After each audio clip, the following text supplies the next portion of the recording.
এটা পৰিৱেশ গোটেই পানীয়ে এতিয়াও ডুব খাই আছে, শুকুৱাই নাই আৰু কেতিয়া শুকাব একো ঠিকেই নাই। খেতি বাতি চাগে একো হোৱাৰ চাগে সম্ভাৱনাই নাই এইটো অৱস্থাত। দেখি বহুত বহুত বেছি বেয়া লাগিছে। মই অনুভৱ কৰিছোঁ ইয়াৰ মানুহখিনিয়ে কি ভুগি আছে সেইটো তেওঁলোকেহে বুজি পাব।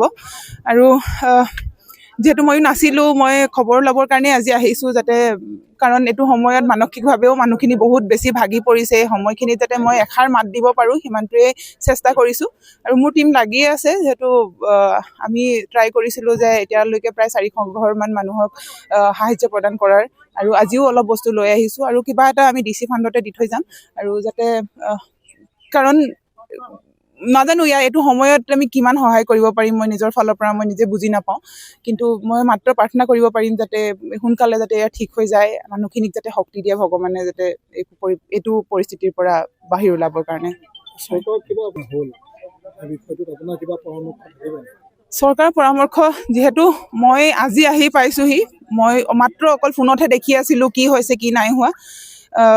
তাৰ কাৰণে মই কি ক'ম একো বুজি পোৱা নাই। আৰু প্ৰথম কথাটো যে CM ছাৰে বহুত কষ্ট কৰি আছে, আমি সকলোৱে দেখিবলৈ পাইছোঁ। আৰু তেওঁ নিশ্চয় চাগে কিবা এনেকুৱা প্লেন বনাইছে যি যাতে আমাৰ এই প্ৰব্লেমটোৰ পৰা যাতে ঠিক হ'বৰ কাৰণে যাতে চেষ্টা কৰিছে। সেইটোৱে তেওঁৰ ওপৰত ভৰসা ৰাখিছোঁ যাতে এই প্ৰব্লেমটো সোনকালে তেওঁ ঠিক কৰে হয়।